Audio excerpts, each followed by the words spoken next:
Oh, why Quartzsite? Quartzsite is a very popular place amongst nomads and snowbirds during the winter months. It's in western Arizona, southwest Arizona, right on the California border, almost just a few miles away.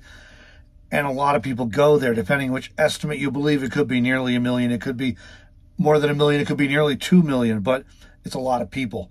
And why is it so popular? Well, I've talked over the years and to people who live in Arizona, and they tell them I go to Quartzsite. They say, why? So here's a list of reasons I put together in consultation with another trusted advisor on the reasons why people go to Quartzsite. Number one, it's a step above or beyond Slab City. Now, no offense to Slab City, no offense to Quartzsite, but a lot of people visit Slab City. They're a little bit overwhelmed by it. If you're a little overwhelmed by Slab City, Quartzsite might be more comfortable still. Number two, it doesn't seem you're as down. Again, not picking on anybody's Quartzsite or anybody there, but a lot of places, if you're living in a vehicle, you kind of get looked down on. They assume you're destitute, homeless, down on your luck.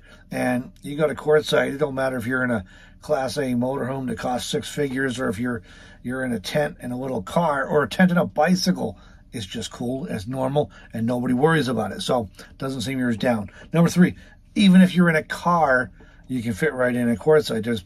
This winter, we were down there, I've never seen so many people in cars and very small vehicles and in tents. So it's definitely a thing there. Four, community. Yeah, if you're into meeting people, you're into making friends, you want to be able to socialize, that's a fantastic place to do it all winter long. People return annually. They camp at the same spots. They have the same neighbors. There's the QAA, or the Quartzsite Improvement Association. There's all kinds of social stuff to do if you're into such things. Number five, jobs. You can get jobs in Quartzsite for the winter season and make some money and be right there and not have to go far. You can also find jobs in the summer, because there's a lot of places looking for summer seasonal jobs or temp jobs will be advertising there, or will have representatives there.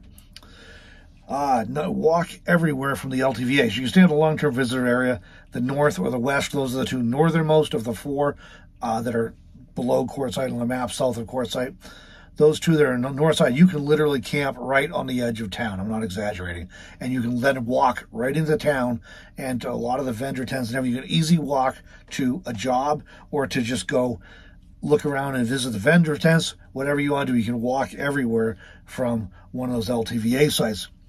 There are many RV parks in Quartzsite. I've forgotten the number. I'll try and find it and put it on the screen, but it's a crazy number of RV parks in Quartzsite. You can get some pretty cheap rent at them if you want to stay, especially for the seasonal, which brings us to cheap rent for the winter. If you want to stay at an RV park, if you do annual, you can see it really, really cheap.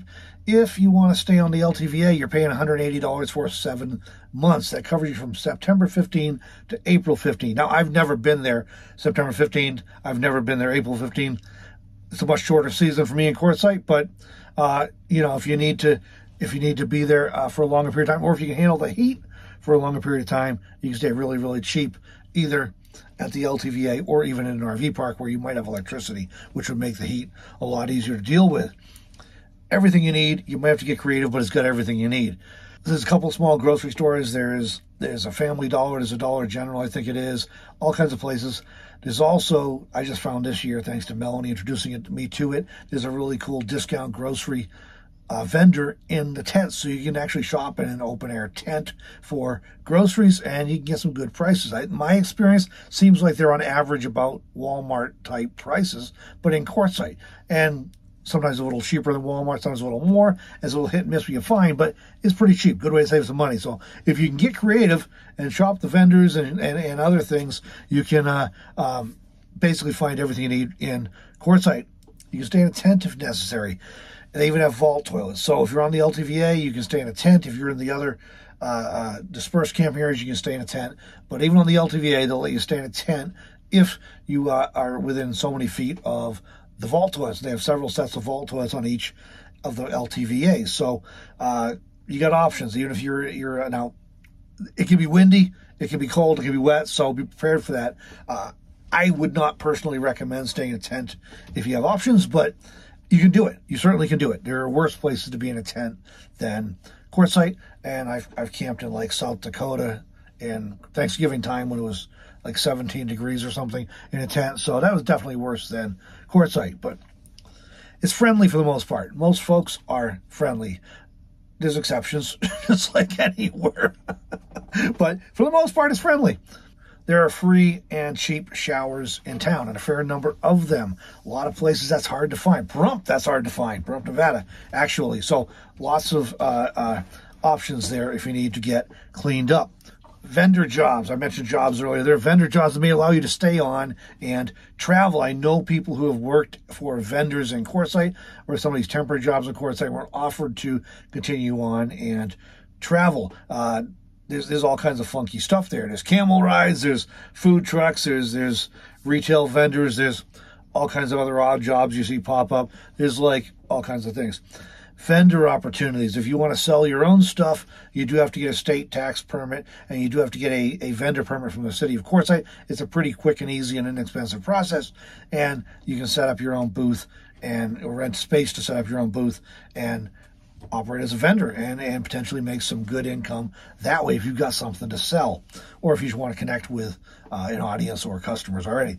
And the weather. That's like one of the big reasons people go there. I put on my notes, LOL. This has been the coldest, wettest, windiest winter I've seen in Quartzsite in 7 or 8 years I've been going down there. But I come down from Wyoming, and Wyoming has hit minus 50 and had feet and feet and feet of snow this winter. It's one of the worst winters they've had in a long time. So by comparison, I guess Quartzsite weather wasn't so bad, but it's a lot better in a lot of other places. If Quartzsite isn't warm enough for you, head down to Yuma, 80 or 90 miles south, and that is a little bit warmer. But for a lot of people, the camaraderie and the activity around Quartzsite makes a good mix for them. All that being said, those are some of the reasons I know why people go to Quartzsite. It's not my first choice of place to go in the winter. For my own reasons. I have my own reasons for places I like to go, just like you do. Let me know what you think in the comments. Do you like Quartzsite? Do some of these things align for you? Or do you have your different reasons for why you like to go to Quartzsite? I'm gone for the year. Won't be there for a while. Maybe next winter, we'll see. But I'm moved out already for this winter. Let me know what you think about Quartzsite though in the comments. Thanks for watching, everybody. We'll catch you in the next video.